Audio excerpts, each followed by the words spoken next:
네, 안녕하세요. 반갑습니다. 돈만의 TV의 한동훈 대표입니다.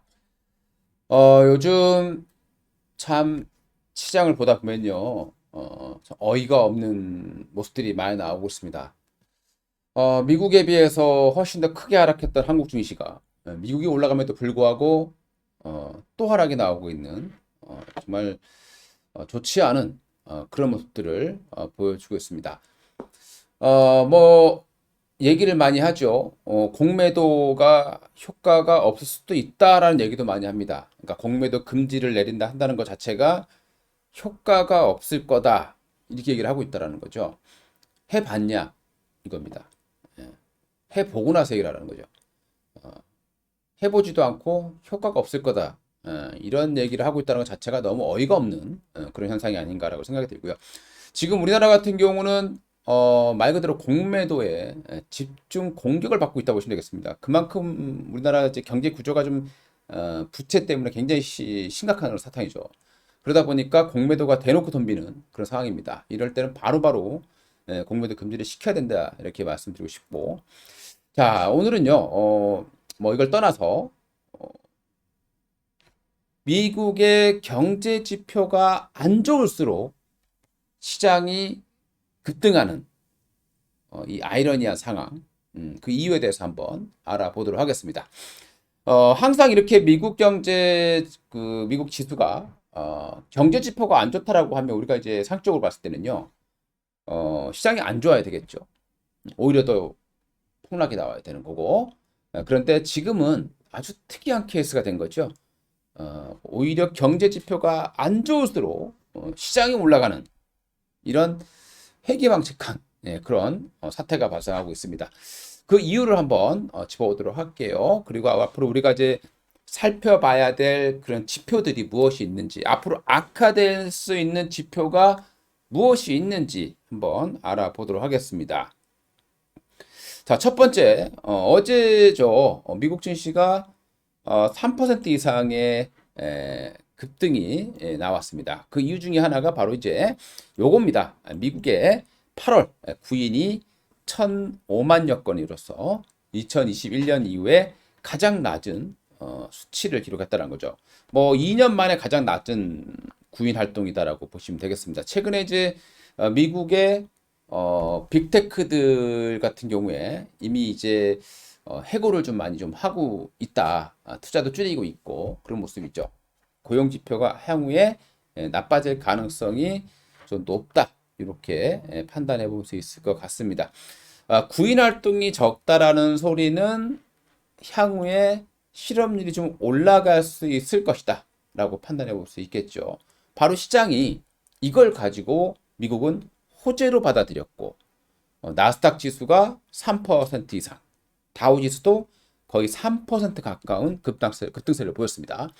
제가 얼마 전에 미국 같은 경우에는 전저점을 이탈했을 경우가 오히려 저가 매수다라고 말씀드렸고, 밴드를 이탈하는 시점, 보리저 밴드를 이탈하는 시점이 저가가 될 가능성이 높다라고 말씀드렸었는데, 딱 그 지점이에요. 그 지점에서 반대세가 좀 나와줬다라는 겁니다. 이게 정상적인 시장이 되겠죠. 근데 한국 증시는 그렇지 못한 상황입니다.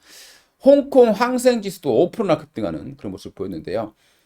자, 앞으로 한번 보도록 하겠습니다. 자, 그러면 왜 시장은 이렇게 미국의 경제 지표가 안 좋은 것만을 지금 기다리고 있느냐? 자, 그 이유는요, 간단합니다. 일단 지금 시장이 하락한 이유가 무엇이냐는 거죠. 바로 너무 빠른 긴축입니다. 금리를 너무 빠르게 올린다라는 거죠. 제가 과거부터 그런 말씀 드렸을 거예요. 작년부터 미국이 단기간에, 그러니까 1년 안에 2.5% 이상의 금리를 올린다라면 엄청난 쇼크가 올 거다라고 말씀드렸다는 거죠. 근데 설마 했는데 2.5가 문제가 아니라 4% 이상을 지금 올리겠다라는 겁니다. 1년이라는 시간이에요. 그리고 4번 연속 0.75%, 즉 자이언트 스텝 가능성이 지금 극도로 높아져 있는 상황이었죠. 그래서 시장이 그걸 반영하면서 빠져왔다라는 겁니다. 자, 그런데 여러분들, 어, 이번에 올라간 것은 낙폭이 컸던 부분도 있고, 바로 이제 경제 지표가 안 좋다라는 겁니다. 얼마 전에 시장에 또 한 차례 급락이 나왔던 요 자리에서 급락이 나왔던 건 뭐냐? 여기서 요날 미국의 신규 실업 청구 건수가 있었어요. 그러니까 신규로 그러니까 직장을 잃어서 실업 청구를 해야 되는데 그 숫자가 예상치보다 훨씬 낮게 나왔다는 겁니다. 19만 5천 정도 나왔어요. 자, 그러니까 이게 어떻게 됩니까? 고용이 좋다라는 거죠. 그러면 우리가 봤을 때, 미국 경제가 좋으니까 시장이 올라가야 되는 거 아닙니까? 근데 반대로 이게 오히려 긴축의 속도를 늦추지 않겠다라고 시장은 판단한 거죠. 그러니까 미국은 우리가 이제 우리 크게 고용률하고 물가를 가지고 금리를 결정을 하게 됩니다. 근데 지금 현재 상황을 보게 되면 물가와 고용 이 두 개 모두가 다 이 강력한 금리 인상을 할 수 있는 배경이었다는 겁니다.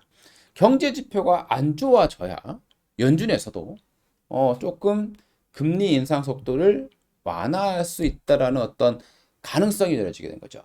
근데 고용 지표가 좋다. 일단 물가는 어떻게 할 수가 없는 부분이에요. 물가는 이미 높은 사치이기 때문에 현재로서 어떻게 할 수 없고 이 고용 지표가 좀 나빠져야 되는데 또는 뭐 제조업 지수라든가 이런 것도 나빠져야 되는데 고용 지수가 여전히 튼튼하다라는 거예요. 그러니까 그냥 맘 놓고 금리를 올리게 된다는 겁니다. 그러니까 당연히 이렇게 발작이 나타날 수밖에 없었죠. 근데 여기서 바로 이제 신규 구인 활동이 급감을 했다라는 부분들 이게 이제 시장의 호재로 받아들여졌고요.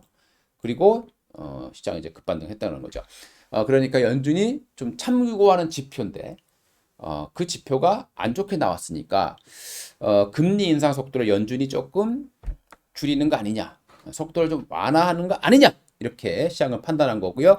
그로 인해서 미국의 10년물 채권 금리가 3.7 이하로 떨어졌고요.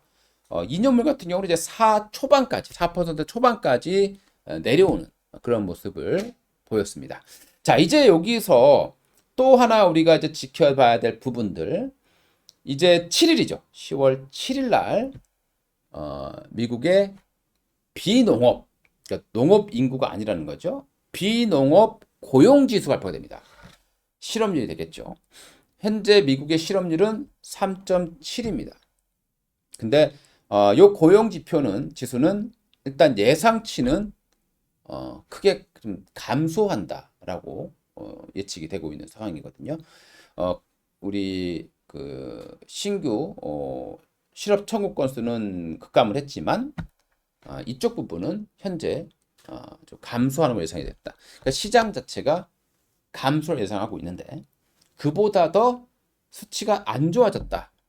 고용률이 더 안 좋아졌다라고 나오게 되면 시장은 더 올라갈 겁니다. 조금 더 반등세가 이어질 거고요. 자, 근데 만약에 이 지표마저 또 예상치보다 고용지율이 양호하게 나왔다라고 하면 또 이 올랐던 부분에 상당 부분을 다시 토해내는 모습이 나타나게 될 수밖에 없습니다. 자, 그러면 시장은 어떻게 될까요? 그 다음에 또 나타나는 지표가 되겠죠. 일명 또 CPI 지수, 소비자 물가 지수를 또 기다릴 수밖에 없는 상황이 되겠죠. 소비자 물가 지수는 10월 13일 정도에 발표가 예정이 되어 있습니다. 우리가 지금 계속 이렇게 미국의 경제 지표가 제발 나쁘게 좀 나와라. 이렇게 많은 전문가들이 얘기를 하고 있는 상황이죠. 그래야 현재로서는 살 수 있는 방법이다. 이렇게 보시면 되겠습니다. 결국에는 경제 지표가 안 좋다라는 부분들은 금리 인상 속도를 늦출 수 있는 거죠. 자, 금리가 올라간다. 주식이 굉장히 어려워질 수밖에 없는 거죠. 여러 가지 복합적인 이유가 있습니다. 왜 금리가 올라가면 주시장이 이렇게 폭락을 하는 것일까요? 뭐 여러 가지 있습니다. 첫 번째 유동성이 축소되겠죠. 금리를 많이 줍니다. 국채가. 그러면 자금이 주식에 있던 자금이 배당을 볼 텐데 배당 수익률보다 안전한 국채 수익률이 더 높습니다. 당연히 글로 돈 갈 수밖에 없겠죠. 자, 또 하나는 금리가 올라가면 기업들의 부채가 문제되겠죠. 이자 비용이 늘어날 수밖에 없다는 겁니다. 이런 이제 복합적인 부분들이 이렇게 악재로 작용한 것이고요. 자, 미국은 반등을 해줬습니다. 반등해줬고, 아직 진바닥을 논하기는 어려운 단계지만, 그래도, 미국이 금리 인하 속도를 완화를 하든, 또, 만약에 0.75를 한다고 하더라도, 11월 정도가 되면, 이제 추가적인, 긴축은 강하게 나오지 않을 것이다. 이렇게 좀 판단을 해야 될 것 같습니다. 물론 이제 기존에도 이렇게 좀 판단은 됐습니다만은 미국의 속도가 굉장히 빨랐고 물가 지수가 과거치인데 연준은 그 과거치를 보고 지금 계속해서 행동을 하고 있는 거죠. 그리고 이제 내년 되게 되면요, 이제 전년 대비해서 물가 지수를 산정하기 때문에 연준의 목표치인 2% 달성 가능성은 있지 않겠느냐 이렇게 판단. 지금으로 봤을 때는 우리가 이 8%씩 물가가 올라가고 있는데 2%가 웬 말이냐라고 생각할지 모르겠지만 1년이 지나게 되면 전년 대비로 물가 상승률을 따지게 되는 거거든요. 내년 정도 되게 되면 막 그 목표치는 어느 정도 도달하지 않겠느냐. 그러면 추가적인 금리 인상보다는 이제 올려놓고 이제 멈춰버리는, 내리지는 않을 겁니다. 뭔가 큰 사태가 발생하지 않는 이상은 내리지는 않을 거고요. 향후에 미국은 이제 이렇게 가다가 급격하게 기업들이 도산을 하거나 또 이제 어떤 리스크가 발생했을 때 이제 다시 금리 인하라는 카드를 꺼내들게 되는 겁니다. 자, 일단 우리 너무 힘든 시기예요. 왜 지금 시장은 이렇게 미국 경제 지표가 악화되는 것만을 기다리고 있는지 오늘 그 이유에 대해서 한번 알아봤습니다.